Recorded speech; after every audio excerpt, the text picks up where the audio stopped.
सारे दर्शकों ने प्रियंका कोहाड़ की राम राम। और साथियों फिलहाल है पंजाब के महिला मंडी में जो संगरूर में है। और आप आड़ देखोगे कि हजारों की संख्या में इस मंडी में ट्रैक्टर खड़े हैं। पूरी तैयारी है, सुबह का टाइम है। आपने बेरा कि 13 फरवरी ने कूच करने वाले हैं दिल्ली की तरफ। तो फिलहाल 9 बजे हैं और पूरी तैयारी चल रही है, लंगर चल रहा है, खा पी गन है और 10-11 बजे के आसपास ये चलेंगे।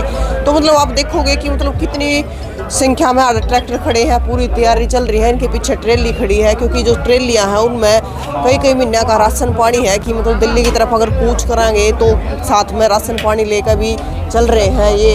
और वहाँ पर क्योंकि बैठ कर अपना राशन पानी साथ में लेकर चल रहे हैं। आप देखो किस प्रकार से पीछे ट्रेली भी है और ट्रेलिया में राशन पानी भी रखा है। सत श्री अकाल ताऊ जी आगे आना थोड़ी। तैयारी है दिल्ली जाने की? हाँ तैयारी है। अच्छा कितने बजे निकलोगे? जो हुक्म करना। अच्छा हुक्म मतलब ट्रेली में सारी चीज लेके चल रहे हो, खाने पीने की सारा सामान है। कई महीने का सामान है। हाँ जी। अच्छा जो भी ऑर्डर आओगे न्यू कर लोगे, मतलब सारा सामान लेकर चल रहे हो? चूल्हा सिलेंडर सारी चीज के लिए लेकर चलो हो, चाय चीनी। तो ये देखो सारी गद्दे रखे हैं, सारे की सारी फुल तैयारी पे है। सारी ट्रेली है जो तो मतलब सारे तैयार खड़े हैं। मतलब ये बाट में है भी किस टाइम इन तक आ जाएगा और किस टाइम ये निकलेंगे। फिलहाल खाना पानी चल रहा है, कोई चाय पी रहा है, कोई खाना खा रहा है। और बड़ी बड़ी ट्रेली आप देखो, एक ट्रेली तो पूरी बड़ी ट्रेली पूरा घर बना रखा है। तो कितनी बड़ी संख्या में आड़ाई बनाने दौड़ लाग रहे हैं, तैयारी करने लाग रहे हैं। तो मतलब जिस प्रकार था आपने देखा होगा कि दिल्ली हजारों ट्रैक्टर की संख्या थी पहले जब किसान आंदोलन चल रहा था। तो ई फिर हजारों की संख्या में ट्रैक्टर और ट्रेली खड़े हैं और बड़े बड़े सारे के सारे मतलब अपना इंतजाम करके चल रहे हैं, तैयारी में है सारे के सारे।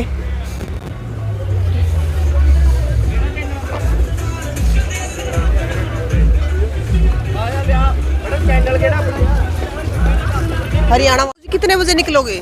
निकलने का टाइम तो प्रधान जी ने 10 का दिया है। अच्छा लेकिन तैयारी में आधा घंटा और लग जाएगा। 10:30-11 बजे हम चाले पा देंगे। अभी तो 9 ही बजे हैं। हाँ जी। तो मतलब तैयारी पूरी है? तैयारी पूरी है। मतलब यहाँ पे पूरा गांव बसा दिया ट्रैक्टर का। देखिए ये सिर्फ पंजाब का नहीं, पूरे भारत का मामला है। हमारे साथ हमारा छोटा भाई हरियाणा भी साथ में है। हमसे ज़्यादा उनका जो जज्बात है और उनकी जो कोशिश है, उनकी जो तैयारी है वो हमसे ज़्यादा है। क्योंकि उनके प्रांत में जो सरकार ने कार्रवाई की है, जो प्रबंध किए हैं, उनको ज़्यादा मालूम है। हमें तो सिर्फ मीडिया से पता चल रहा है, हम जब देखते हैं कि क्या क्या कर रही है मोदी सरकार और कट्टर सरकार। लेकिन जो हरियाणा के हमारे भाई हैं उन्हें ज़्यादा मालूम है। बैरिकेड लगा दिए हैं, कंडाली तार लगा दी है, बीच में दीवार निकाल दी है रोड़ा पे। इससे संकेत मिलते हैं कि केंद्र की सरकार है जो डरी हुई है। हम भारत के वासी हैं, भारत का पंजाब सूबा है, हम सभी भारत के वसनीक हैं।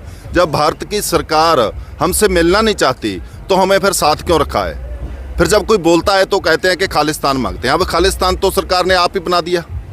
जब हम हरियाणा से हमारे छोटे भाई से भी हमारा कंट्रोल है, हमारा साथ है, वो तोड़ने की कोशिश कर रही है सरकार। और सरकार हमें बताएं कि जब हम भारत के पंजाब के वासी हैं, पंजाब का सूबा है, तो वो कहाँ जाएं वो लोग? जब दिल्ली में घुसने नहीं देते, दिल्ली में बात करने के लिए तैयार नहीं हमारे लोगों से, तो फिर जाएं कहाँ? हमारी राजधानी बता दें कौन सी है जो केंद्र की है, जो हमारी सभी दुनिया जानती है कि दिल्ली से हमारा सारे भारत का संपर्क है। तो फिर हमें बता दें कि हम कहाँ जाएं, कहाँ से हमारी मांगें पूरी हों, कौन सी सरकार हमारे मसले हल करेंगी। तो जैसे मतलब है ना, आप हरियाणा में एंट्री करोगे, हरियाणा में एंट्री करने से पहले सारे बॉर्डर सील कर दिए हैं। नहीं, ये तो सरकार की कोशिश हमेशा रहती हैं। लेकिन हम पूछना चाहते हैं कि क्या हम चीन से आ रहे हैं, हम पाकिस्तान से आ रहे हैं, हम अफगानिस्तान से आ रहे हैं? हम भारत के लोग हैं, हमारा हक है दिल्ली जाने का। जब दिल्ली वाले हमारे गांवों में जाते हैं तो उन्हें ये शर्म क्यों नहीं आती कि हम क्या लेने जाते हैं इनके पास? वो भिखारी बनकर आते हैं और जब पावर में आ जाते हैं तो वो राजे बनकर बैठ जाते हैं और प्रजा उनकी नज़र में कुछ नहीं है। चलो अभी अगर बात करें बॉर्डर की, हरियाणा और पंजाब बॉर्डर की, तो इतनी पुलिस फोर्स है वहाँ पे बहुत ज़्यादा संख्या में। इसी से संकेत मिलते हैं ना कि सरकार कितनी डरी हुई है और पंजाब और हरियाणा से कितनी नफरत करती है। इसी से मालूम पड़ता है। ताऊ जी इस चीज़ से कोई फर्क पड़ने वाला है किसानों को? किसानों को कोई फर्क नहीं पड़ेगा। हम पंजाब और हरियाणा के जो लोग हैं, हम मौत से नहीं डरते। गोली चलाएंगे, लाठी चलाएंगे, क्या क्या करेंगे हमें सब मालूम है। लेकिन जेकर डर होता तो घर से नहीं निकलते। अब घर से निकले हैं तो छाती तान के निकले हैं, गोली भी खाएंगे, लाठी भी खाएंगे। लेकिन हमारे जो प्रोटेस्टकारी हैं, जो प्रदर्शनकारी हैं, जो मांगने वाले लोग हैं, उनकी ओर से कहीं भी किसी भी तरह की ज्यादती नहीं की जाएगी। सहेंगे अपने आप ऊपर, जितना भी जुल्म करेंगी सरकार हम सभी सहेंगे। तो मतलब आज किसान दिल्ली जरूर जाएंगे? जाएंगे। घर से भी निकले हैं दिल्ली जाने के लिए। सरकार को पहले से बताया था कि हम 13 तारीख को दिल्ली आएंगे। उनसे पहले मीटिंगें करें, हमारा समाधान करें तो हम अपने घरों में बैठेंगे, लेकिन नहीं करेंगे तो फिर हम निकलेंगे। अब 12 तारीख को मीटिंग दी थी कि स्थगित हो जाएगा धरना, लेकिन नहीं, जब दिया ही कुछ नहीं तो जिस लिए चले हैं वो तो मिला नहीं, तो फिर रुकेंगे कैसे? प्यासे को पानी नहीं पिलाएगा तो वो तो ढूंढ निकालेगा कहीं ना कहीं से। देखो ताऊ जी, मतलब हरियाणा सरकार, मतलब बीजेपी की सरकार है हरियाणा में, तो जो हरियाणा पुलिस के नौजवान है लगातार वे नाकाबंदी पर लग रहे हैं, लगातार बैरिकेड लगाने लग रहे हैं, लेकिन पंजाब पुलिस की तरफ से ऐसा कुछ नहीं दिख रहा है। देखिए, पंजाब हैं जो हरियाणा है, जो केंद्र सरकार के अनाज भंडार में कितना अपना हिस्सा पाता है वो केंद्र को सब मालूम है। अगर ऐसा सरकार करेंगी तो हो सकता है पंजाब और हरियाणा के लोग केंद्र को जो अनाज देते हैं वो रोक लें, तो फिर क्या करेगी? ये भी उनको सोचना चाहिए कि पंजाब और हरियाणा है जो जिसको पानी की वजह से लड़ाना चाहती है केंद्र की सरकार, भाजपा की सरकार, उसे ये जानना चाहिए कि पंजाब और हरियाणा ही है जो पूरे भारत का पेट भरता है। तो मतलब बैरिकेड लगाए या कांडे वाली तार लगाए या दीवार खींचे, कोई फर्क नहीं पड़ेगा? देखिए, जो सरकार की तरफ से फोर्सें लगाई गई हैं, जय जवान जय किसान, वो हमारे बेटे हैं, हमारे भाई हैं, हमारे चाचा ताया कुछ भी हैं, हमारी बेटियां हैं। उनको भी ये मालूम पड़ेगा, अब मालूम पड़ गया है कि जो केंद्र की सरकार है हमें अपनी तरह से बरतना चाहती है। अगर हमारे बेटे हम पे हाथ उठाएंगे तो हम अपने बेटों पे, अपनी बेटियों पे हाथ नहीं उठाएंगे। हम ऐसे ही चलेंगे, जितना जुल्म करना है सरकार कर ले, लेकिन पंजाब के और हरियाणा के किसान पीछे नहीं हटेंगे। शांतिपूर्वक चलेंगे? शांतिपूर्वक चलेंगे। लेकिन ताऊ जी, जो रास्ते में बैरिकेड लगा दी वो तो हटाओगे? ये समय की बात है, जैसा हालात बनेगा उसकी जिम्मेदार खुद सरकार है। किसानों ने ना तो कहीं कभी कोई रास्ता रोका है और ना किसी का रोकेंगे, लेकिन ये कितने दिनों से जो हमारे राहगीर हैं, जो इधर उधर जाने वाले लोग हैं, वो कितने परेशान हो रहे हैं, वो सरकार की वजह से हो रहे हैं। तो सरकार को ये सोचना चाहिए, हम किसी का रास्ता नहीं रोकते, सरकार रोकती है। ये सभी जनता को, पूरे देशवासियों को मालूम पड़ गया है। पहले भी सुप्रीम कोर्ट ने झाड़ लगाई थी, तो अब भी खट्टर सरकार को मुंह की खानी पड़ेगी। हमारे वकील साहब जो भाई हैं वो भी हमारे साथ हैं, पूरी इंडिया के वकील हमारे साथ हैं, पर भारत की सारी जनता हमारे साथ है। तो मतलब आज कितने ट्रैक्टर कूच करेंगे दिल्ली की तरफ? गिनती कोई नहीं की जा सकती, कोई गिनती नहीं हो सकती। यहाँ से हम बता दें कि 2000 ट्रैक्टर जाएगा, आगे जाता जाता 7000 हो जाएगा। पता तो वहीं चलेगा जहाँ उनसे मुकाबला होगा कि हम आगे जाना है और वो रोकने की कोशिश करेंगे, तब तहाँ पता चलेगा कि स्थिति क्या है और कितने ट्रैक्टर हैं, कितने लोग हैं। एक तरफ सरकार ने जवान खड़े कर दिए, एक तरफ किसान खड़े। वो जवान भी हमारे हैं और किसान भी हमारे भारत के हैं, हम भी भारत के वासी हैं। हमें सबको मालूम है कि केंद्र की सरकार किन की कठपुतलियां बनी हुई हैं, किन के लिए ये काम कर रही है। राम राम जी। राम राम जी। आप क्या कहना चाहते हो? ਅਸੀਂ ਤਾਂ ਇਹੀ ਕਹਿਣਾ ਚਾਹੁੰਦੇ ਆ ਵੀ ਸੈਂਟਰ ਦੀ ਜਿਹੜੀ ਸਰਕਾਰ ਹੈਗੀ, ਚਾਹੇ ਉਹ ਬੀਜੇਪੀ ਦੀ ਹੈ ਜਾਂ ਕੋਈ ਵੀ ਹੈ, ਪੰਜਾਬ ਨਾਲ ਇਸ ਤਰ੍ਹਾਂ ਦਾ ਵਿਤਕਰਾ ਨਹੀਂ ਕਰਨਾ ਚਾਹੀਦਾ। ਜਿਹੜਾ ਕਿਸਾਨ ਹੈ ਉਹ ਆਪਦੇ ਰਾਜਧਾਨੀ, ਆਪਣਾ ਪ੍ਰਧਾਨ ਮੰਤਰੀ, ਸਾਰੇ ਮੰਨ ਲਓ ਸੈਂਟਰ ਦੇ ਵਿੱਚੋਂ ਅਸੀਂ ਆਪਦੀਆਂ ਮੰਗਾਂ ਮਨਾਉਣੀਆਂ ਚਾਹੁੰਦੇ ਆ, ਨਾ ਕਿ ਅਸੀਂ ਕੋਈ ਉੱਥੇ ਹੁੱਲੜਬਾਜੀ ਕਰਨ ਜਾਂਦੇ ਆ।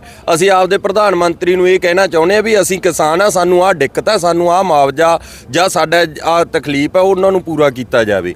ਤੇ ਉਹ ਬਾਰ-ਬਾਰ ਬੈਰੀਕੇਡ ਲਗਾ ਰਹੇ ਹੈ ਜਿਵੇਂ ਅਸੀਂ ਕੋਈ ਪਾਕਿਸਤਾਨੀ ਹੋਗੇ ਜਾਂ ਅਫਗਾਨਿਸਤਾਨੀ ਹੋਗੇ। ਹੁਣ ਡੇਲੀ ਆਪਣੀ ਭਾਰਤ ਤੇ ਪਾਕਿਸਤਾਨ ਦੀ ਵਾਹਗਾ ਬਾਰਡਰ ਦੇ ਉੱਤੇ ਸਲਾਮੀ ਹੁੰਦੀ ਹੈ, ਉਦੋਂ ਵੀ ਉਹ ਬੈਰੀਕੇਡ ਸਾਰੇ ਖੋਲ੍ਹੇ ਜਾਂਦੇ ਹੈ। ਇੱਕ ਦੂਜੇ ਦੇ ਜਿਹੜੇ ਲੋਕ ਹੈ ਭਾਰਤ ਪਾਕਿਸਤਾਨ ਦੇ, ਉਹ ਉੱਥੇ ਮਿਲਦੇ ਹੈਗੇ। ਅਤੇ ਇਹ ਤਾਂ ਅਸੀਂ ਤਾਂ ਹੁਣ ਇਹਨਾਂ ਦੇ ਆਪ ਦਾ ਸਾਡਾ ਦੇਸ਼ ਹੈ। ਇੱਕ ਪਾਸੇ ਅਸੀਂ ਕਹਿੰਦੇ ਹੈਗੇ ਵੀ ਇਹ ਪੰਜਾਬ ਨੂੰ ਫਿਰ ਇਹ ਵੱਖ ਕਰਕੇ ਦਿਖਾਉਣਾ ਚਾਹੁੰਦੇ ਆ ਸਾਨੂੰ। ਅਸੀਂ ਇਹ ਕਹਿਣਾ ਚਾਹੁੰਦੇ ਹਾਂ ਹਰ ਇੱਕ ਤੁਹਾਡੇ ਮਾਧਿਅਮ ਰਾਹੀਂ ਵੀ ਹਰ ਇੱਕ ਕਿਸਾਨ ਨੂੰ, ਮਜ਼ਦੂਰ ਨੂੰ ਵੀ ਇਹ ਆਪਣਾ ਆਪਦੇ ਹੱਕਾਂ ਵਾਸਤੇ ਆਪਾਂ ਸੈਂਟਰ ਦੇ ਕੋਲ ਜਾਂਦੇ ਹਾਂ। ਕੋਈ ਹੁੱਲੜਬਾਜੀ ਨਹੀਂ ਚਾਹੀਦੀ, ਵਧੀਆ शांतिपूर्वक ਆਪਾਂ ਆਪਦੀਆਂ ਗੱਲਾਂ ਮਨਾ ਕੇ ਆਵਾਂਗੇ। लेकिन शांतिपूर्वक भी सरकार नहीं चाहती हुई किसान दिल्ली पहुंचे। देखिए, हम सरकार जो मर्जी सोचे, वो उनकी सोच है, क्या सोचती है लोगों के बारे में, भारतवासियों के बारे में, पूरे भारत के बारे में। लेकिन हम सभी को निवेदन करते हैं आपके माध्यम के जरिए कि हमारा जो ये प्रोटेस्ट है, हमारा जो ये धरना है, जो प्रोग्राम है, उनमें सभी को बेनती करते हैं कि किसी ने भी किसी तरह की गड़बड़बाजी नहीं करनी, शांति से चलना है। हमने अपने हक लेने हैं, वो लेने हैं जो पहले केंद्र सरकार ने माने हैं। अगर पूरा नहीं किया तो उनको पश्चाताप होना चाहिए कि हमने गलती की है, उनको मानना चाहिए। जैसे पहले प्रधानमंत्री जी ने कहा, माफ़ी मांगी कि हमारी भक्ति में कोई चूक रह गई, कोई कमी रह गई, हम समझा बुझा नहीं पाए। उनको अब तो 2.5 साल हो गए, उनको अब तो मालूम होना चाहिए कि अब तो हमें सब पता लग, हम हमारी कोशिशें की। अब भी बोलते हैं कि कमेटियां बनाएंगे। अब से पहले बहुत समय था सरकार के पास कमेटियां बनाने का, तो सरकार को इसके बारे में सोचना चाहिए। देश की एकता और अखंडता की बात करती है सरकार, तो ये सभी देश भारत के वासी हैं, सभी लोग, तो इनके बारे में भी ख्याल करना चाहिए। तो जी जैसे हमने देखी है, मतलब हर एक ट्रैक्टर के पीछे ट्रेलियां जुड़ी है, अपना सामान भी ले रखा है, तो मतलब वहाँ पे लंबा धरना देने की वो है। देखिए, लंबा चलने की बात तो ये है, कम समय लेना होता तो सरकार इसके बारे में पहले से सोचती। पहले सरकार को नहीं मालूम था, जब 3 काले कानून लेके आए थे, तभी हमने जो अपना प्रोटेस्ट किया था, दिल्ली में हम बैठे थे, उससे जो भी हमें ज़रूरत पड़ी हमने सामान पूरा किया। पूरे भारत के लोगों ने हमारा साथ दिया, हरियाणा ने हमारा बहुत साथ दिया। तो यही सरकार को थोड़ा नफरत है कि हरियाणा भी पंजाब के साथ जुड़ गया। ये सरकार को अच्छा नहीं लग रहा है। कोशिश की जा रही है सरकार के द्वारा कि पंजाब के लोग हरियाणा से नफरत करें। हरियाणा के साथ हमारे छोटे भाई, हमारे बड़े भाई, हमारे ताऊ, हमारे भैया, हमारे बेटे हरियाणा के भी जहाँ तक पहुँचे हुए हैं कि जब कोई किसी भी तरह की गड़बड़ होगी तो पहले हम आपके आगे होंगे, हमारे साथ हैं, हम सभी दिल्ली जाना है। तो देखिए, मतलब सबकी तैयारी है और सारे के सारे अड़ लाग रहे हैं, तो 10-11 बजे के आसपास निकलने वाले हैं। तो आपने भी पता है कि जितने भी हरियाणा और पंजाब के बॉर्डर है सारे सील कर दिए गए हैं, बैरिकेड लगा दिए गए हैं। बाकी ताऊ का कहना है कि वैसे तो हम शांतिपूर्ण चलेंगे, लेकिन बाकी हालात बताएंगे कि बैरिकेड तोड़े जाएंगे या करे जाएंगे। बाकी की आप तैयारी देखने लग रहे हो कि किस प्रकार की तैयारी है, तो निकलेंगे जब आपको तस्वीरें दिखाएंगे। तो आप भी तस्वीरों को शेयर करते रहे ज़्यादा से ज़्यादा।